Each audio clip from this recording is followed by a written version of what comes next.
Voilà, monsieur le directeur, je vais vous laisser vous présenter. Oui, Djeriba, directeur de l'exploitation de la SDE. Alors, vous êtes à Thiès, le prétexte c'est donc la journée mondiale de l'eau, célébrée demain. À Thiès, il y a un important programme également qui est en train de se préparer. Mais d'ores et déjà, pouvez-vous nous parler de la situation de l'eau de manière globale, en termes d'accès, en termes de potabilité, et en tout cas vous qui êtes responsable de l'exploitation? Oui, merci beaucoup. Donc, nous saluons déjà l'initiative d'organiser cette journée mondiale de l'eau, les festivités, les manifestations nationales ici au niveau de la ville de Thiès. Et nous sommes pleinement associés à la réussite de cet événement-là. S'agissant de votre question, j'allais dire que la situation de l'alimentation en eau des villes du Sénégal est aujourd'hui, j'allais dire, dans une posture très enviable. Vous savez que la réforme du secteur de l'hydraulique intervenue depuis 1996 a permis d'atteindre 2 à 3 réalisations majeures. La première, c'est une augmentation sensible de l'accès à l'eau qui fait qu'aujourd'hui le Sénégal est l'un des rares pays africains à avoir atteint les objectifs du millénaire pour le développement dans le domaine de l'eau. La deuxième réalisation, c'est qu'aujourd'hui l'équilibre financier du secteur de l'hydraulique urbaine est établi et consolidé. Ça veut tout simplement dire qu'aujourd'hui c'est un secteur qui s'autofinance de par la bonne gestion dont il justifie. Et la troisième réalisation, c'est l'augmentation sensible de la qualité de l'eau de 1996 à maintenant. Aujourd'hui, nous sommes presque à 99% de taux de potabilité de l'eau, ce qui fait que nos clients dans les villes et les villages sont parfaitement fondé à utiliser cette eau-là avec l'esprit tranquille. Voilà un peu les principales caractéristiques aujourd'hui du secteur de l'hydraulique urbaine au Sénégal. Alors d'habitude, en ville, dans les grandes villes, il y a toujours une forte demande au niveau des branchements sociaux. Alors est-ce qu'on peut revenir un peu sur tout ça? Oui, les branchements sociaux, c'est effectivement un grand besoin. Et d'ailleurs, c'est la stratégie en matière de branchements sociaux qui a été établie et mise en œuvre par l'État depuis 1996, qui a aujourd'hui favorisé l'accès à l'eau dans les proportions que je viens de vous décliner, c'est-à-dire presque l'atteinte du niveau d'accès universel dans les grandes villes. Alors, c'est grâce au programme de branchements sociaux. Donc, c'est un programme dans lequel l'État subventionne presque à hauteur de 80% le prix du branchement. Le branchement qui coûte en moyenne 100 000 francs, aujourd'hui est cédé aux clients à presque 15 000 francs, juste le prix de la caution du compteur. Donc ça, c'est un effort incommensurable que l'État est en train de déployer pour accompagner les populations. Même si nous savons par ailleurs que la demande est tellement forte que souvent, quand on démarre un programme de branchements sociaux, il crée un rush dans les agences. Mais ça, les autorités sont totalement conscientes de cela et je pense que les efforts seront poursuivis pour un peu augmenter la quantité, le nombre total de branchements sociaux mis à leur disposition. Alors souvent aussi il y a un problème de gaspillage au niveau des foyers de l'eau également. Alors quel conseil pouvez-vous donner justement aux populations pour vraiment ne pas gaspiller trop d'eau parce que nous sommes dans un pays sahélien quand même?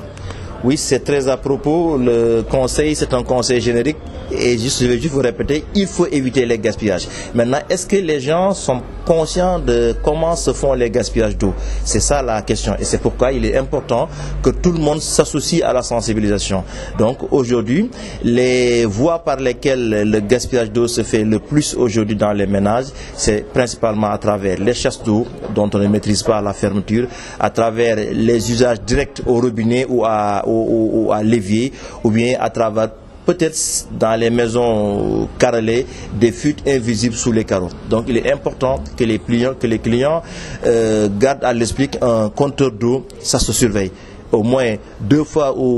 par semaine, il faut aller regarder le compteur, fermer tous les robinets et venir s'assurer qu'il est bien à l'arrêt. Donc ça, c'est des mesures simples qui permettent d'éviter non seulement les gaspillages, mais des factures énormes qui peuvent en découler. Quand tu vas avec monsieur le directeur, on va le présenter où? May Djeriba, directeur exploitation bu SDE. tey yaa ngi Thiès mbir mi mooy suba mooy bés bi ñu jagleel àdduna bi yëpp wàllu ndox lan ma situation Sénégal ci wàllu ndox tey jilee comme yaay directeur exploitation ndox mi nu mu demee ak accès beeg yu demel ci Sénégal. waaw ñu ngi njëkk rafetlu li nga xam ne ministère de l'hydraulique jël na décision que ne li ñuy def ci wàllu bés boobu mooy bés bi àddina yëpp di màggal ndox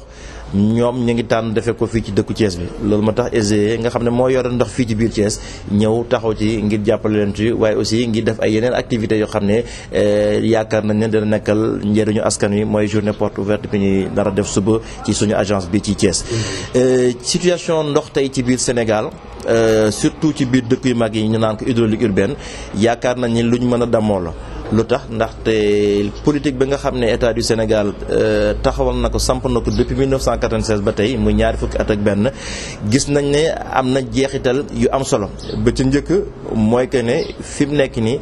daanaka Sénégal bokk na ci dëkk yu gën a nekk ci kanam ci Afrique mooy ñi nga xam ne jot nañu mébétu mbootaayu xeet yi xam ne dañu jàppoon ne balaa 2015 dëkku yëpp war nañ fexe ba yokk ni nga xam ne noonu la seen askan jotee ci ndox Sénégal fi mu nekk nii daanaka jot nañu loolu ñuy wax accès universel maanaam soo nekkee ci dëkk bu mag en ville presque ku nekk am nga ndox mu sell benn nga amee ko ci sa robinet kër benn nga amee ci robinet bi nekk ca bopp koñ ba waaye ñëpp daanaka à 98% am nañu accès ci ndox mu sell loolu la ñuy wax accès universel. ñaareelu jeexitalu politique boobu moom mooy que ne tey secteur ndox ci Sénégal moo yor boppam li clients yi di góorgóorlu di fay factures yi ñu koy dajale daanaka moom mooy yor secteur bi yëpp moom mooy financer investissement yi ba nga xam ne soxlatuñu ñu koy subventionné. am nañ ay yeneen secteurs yoo xam ne dañuy sooxee ba nga xam ne état day jël xaalis feneen ñëw di ko ci dugal pour mën a dund loolu ndox moom fer na ci jafe-jafe yooyu. beneen ñetteelu jeexital yi moom mooy que ne qualité ndox mi jëlee nañ ko fu xaw a sori waaye indi ko ba nga xam ne fi mu nekk nii daanaka 99% de taux de potabilité mooy maanaam foo tànqee ndox ci bu jóge ci SDE mën nga ko naan ak xel mu dal parce que xam nga ne sell na ndaxte dañ ko sellal tey di ko saytu. donc loolu mu nekk ay résultats yu am solo yoo xam ne politique gu Sénégal ci wàllu ndox ci biir gox yu mag ci biir ville yi déjà am na ko te it yaakaar nañ ci kanam la jëm incha allah. beneen mbir bu soxal askan wi mooy branchement sociaux yi aussi ndax loolu état bi am na jéego yu mu ci nar a def ren. waaw loolu jéego yu bëree bëri sax ndaxte jéego yu état def ci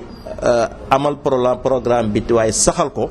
ñaar fukki at ak benn ngi nii loolu moo tax léegi accès à l'eau bi mu yokk maanaam xam ngeen ndox branchement dafa xaw a cher ba ca gën a néew lu mu jaar daanaka ñaar fukki junni na te loolu xëy na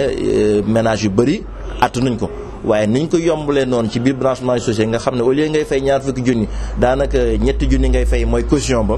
loolu tax na ba wax dëgg yàlla kër yu bëri am nañu seen robinet bopp. kon loolu bokk na ci li nga xam ne moom moo tabax résultat yi am solo yi mu tudd léegi waaye ba tey nag xam nañ ne